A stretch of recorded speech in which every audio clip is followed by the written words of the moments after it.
नमस्कार. श्री स्वामी समर्थ सर्वांना. बघा, अधिक महिना हा चालू झाला आहे आणि हा अधिक महिना 15 जून या दिवशी संपणार आहे. या अधिक मासाला अधिक महत्त्व प्राप्त झालेलं आहे. अधिक मास हा साधा महिना नाही, तर हा एक पुण्याचा साठा कमवण्याचा, पुण्याचा बँक बॅलन्स वाढवण्याचा महिना आहे.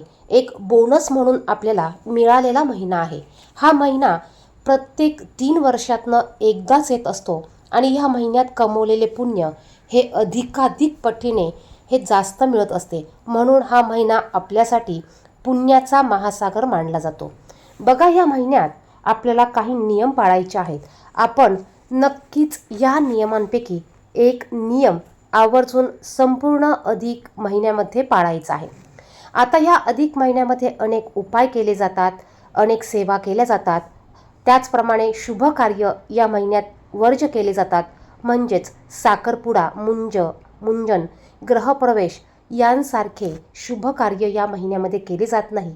या महिन्यात भगवान श्री हरी विष्णू आणि माता लक्ष्मी यांची सेवा, आपल्या कुलगुरूंची, कुलदेवीची आणि कुलदेवतांची सेवा केली जाते. त्याचप्रमाणे या महिन्यामध्ये आपण आपल्याकडनं जर का एखाद्या छोट्यातल्या छोट्या नियमांचं पालन झालं नाही, तर आपल्याला याचं कर्म किंवा याचं वाईट कर्म हे पूर्ण वर्षभर भोगावं लागतं. किंवा आपण या महिन्यात एक छोट्या नियमांचं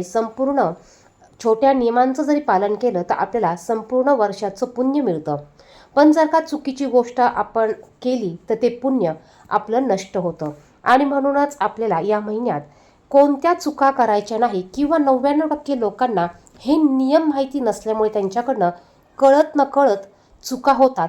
म्हणजेच आपल्याला या महिन्यात काय करायचं आहे किंवा काय करायचं नाही, किंवा कोणते नियम पाळायचे याच विषयीची माहिती आपण बघणार आहोत. व्हिडिओला सुरुवात करण्या अगोदर तुम्ही जर का चॅनेलवर नवीन असाल तर असेच माहितीपूर्ण व्हिडिओ बघण्यासाठी चॅनेलला सबस्क्राईब करा आणि बाजूच्या बेल आयकॉनला प्रेस करा. या संपूर्ण अधिक मासात जरी आपल्याला इतर काही गोष्टी सेवा करणं शक्य झालं नाही, तरी आपण या संपूर्ण अधिक मासात अगदी 10 मिनिटं लागणारा भगवद्गीतेतील 15वा अध्याय रोज वाचायचा आहे. पुरुषोत्तम योग हा अतिशय लहान, फक्त 20 श्लोक पण अत्यंत गूढ आणि प्रभावी असा अध्याय मानला जातो. अधिक मास हा जप, तप, व्रत, पाठ आणि नामस्मरणासाठी श्रेष्ठ काळ मानला जात असल्याने या काळात आपल्याला गीतेच्या 15व्या अध्यायाचं वाचन हे रोज करायचं आहे. आपण अधिक महिन्यात जर का जप पाठ केले तर याचं आपल्याला अनेक पटीने फळ मिळतं. आणि 15वा अध्याय वाचल्याने मनातील नकारात्मक विचार कमी होतात, मोह, भीती, चिंता कमी होते, मन स्थिर व शांत होते आणि परमेश्वराची नाते आपलं दृढ होतं. म्हणूनच आपल्याला गीतेचा 15वा अध्याय या अधिक मासामध्ये रोज वाचायचा आहे. त्याचप्रमाणे या महिन्यात भगवान श्रीहरी विष्णू यांच्या सेवेला महत्त्व आहे. हा महिना पुरुषोत्तम मास म्हणून देखील ओळखला जातो आणि या महिन्यात भगवान श्रीहरी विष्णूंची सेवा केली जाते. म्हणूनच रोज भगवान विष्णूंची पूजा करायची आहे. त्याचप्रमाणे आपल्याकडे भगवान श्रीहरी विष्णू यांची मूर्ती नसेल तर आपल्या सर्वांच्याच देवघरात बाळकृष्णाची मूर्ती असते. तुम्ही बाळकृष्णाच्या मूर्तीची रोज पूजा करू शकतात. रोज पाण्याने पंचामृताने अभिषेक घालायचा आहे. ओम नमो भगवते वासुदेवाय नमः हा मंत्र शक्य झाल्यास 108 वेळा तुम्हाला म्हणायचा आहे. त्यांना तुम्हाला रोज पिवळी फुले अर्पण करायची आहे, तुळस तुम्हाला अर्पण करायची आहे, धूप दीप नैवेद्य दाखवून तुम्हाला पूजा करायची आहे. त्याचप्रमाणे शक्य झाल्यास भगवान विष्णूंचं सहस्रनाम स्तोत्र या स्तोत्राचं देखील तुम्हाला या महिन्यात अधिकाधिक पटीने वाचन करायचं आहे.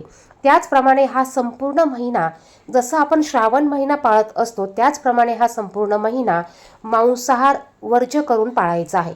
म्हणजेच संपूर्ण अधिक महिना आपल्याला सात्विक अन्न ग्रहण करायचं आहे. कांदा, लसूण, मांसाहार पूर्णपणे या महिन्यात टाळायचा आहे.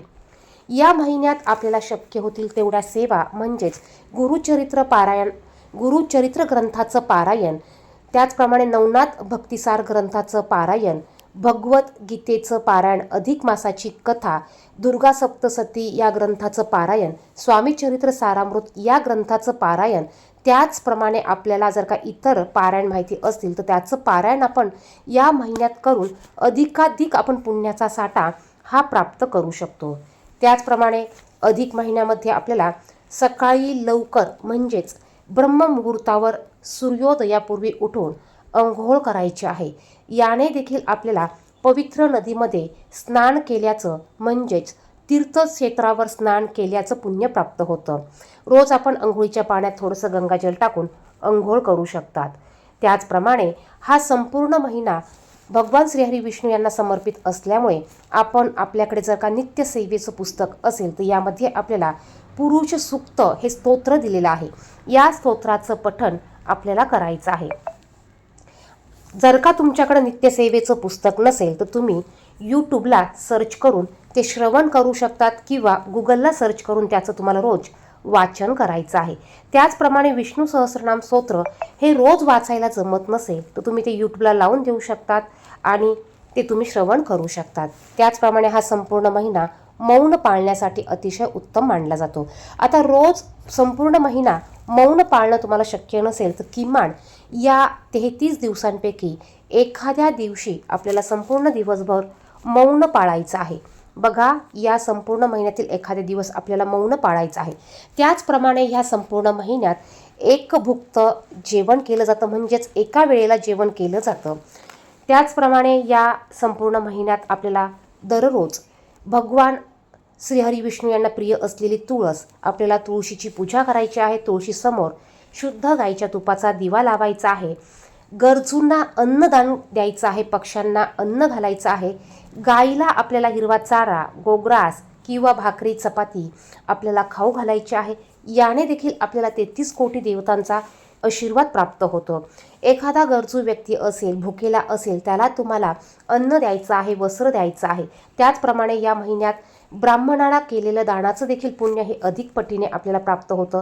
आपल्याला शक्य होईल तेवढं आपण ब्राह्मणांना देखील भोजन, दक्षिणा देऊन त्यांचं पुण्य कमवू शकतो. अधिक मासामध्ये सुवासिनी स्त्रिया 33 अनारसे किंवा 33 दिवे यांचं दान करत असतात. या महिन्यामध्ये खास वैशिष्ट्य आहे म्हणजे 33 या अंकाला आणि 33 या संख्येने आपण एखाद्या मंदिरात 33 दिवे प्रज्वलित करू शकतो किंवा रोज तुळशीसमोर एक शुद्ध गाईच्या तुपाचा दिवा, देवघरासमोर शुद्ध गाईच्या तुपाचा दिवा, असं 33 दिवस आपण हे करू शकतो. कारण या महिन्यात आपण जेवढी पूजा करू, सेवा करू, त्याने माता लक्ष्मी आपल्यावर प्रसन्न होणार आहेच आणि आपल्या घराची, आपल्या मुलाबाळांची प्रगती होणार आहे. या अधिक महिन्यामध्ये भागवत पारायण करणं अतिशय महत्त्वाचं मानलं जातं. या अधिक महिन्यात आपल्याला श्रीमद भागवत पारायण करायचं आहे आणि हे सर्वश्रेष्ठ मानलं जातं. ज्यांना हे पारायण घरी करणं शक्य नसेल त्यांनी ते ऐकलं तरी चालेल. तुम्ही हे रोज श्रवण देखील करू शकतात. व्हिडिओ थोडा मोठा होऊ शकतो परंतु व्हिडिओ संपूर्ण बघा, कारण हे नियम आपल्याला या अधिक महिन्यात पाळायचे आहे. यापैकी जरी आपण काही नियम पाळले तरी देखील आपण अधिकाधिक पुण्य प्राप्त करू शकतो.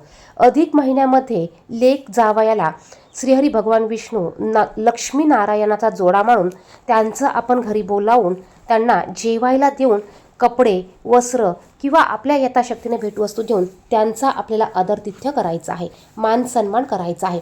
असं केल्याने आपली ही सेवा थेट भगवान श्रीहरी विष्णू यांच्या चरणाशी पोहोचत असते. त्याचप्रमाणे फक्त म्हणजे फक्त अधिक महिन्यात आईची ओटी भरली जाते. आईची ओटी भरण्या इतकं पुण्य आपल्याला प्राप्त करता येतं आणि म्हणूनच या अधिक मासामध्ये लेकीने आपल्या आईची देखील ओटी भरायची असते. या अधिक महिन्यात आईची ओटी भरण्याला देखील महत्त्व असतं, कारण आईने आपलं लग्न करून आपल्याला आपलं कन्यादान करून आपल्याला योग्य जावई निवडून दिलेला असतो आणि त्याबद्दल कृतज्ञता व्यक्त करण्यासाठी आईची ओटी भरली जाते. या अधिक मासात तुम्ही कधीही मंगळवार, शुक्रवार, गुरुवार, पौर्णिमा बघून आईची ओटी भरू शकतात. त्याचप्रमाणे अधिक मासात आपल्या कुलदेवीची देखील सेवा करायची आहे.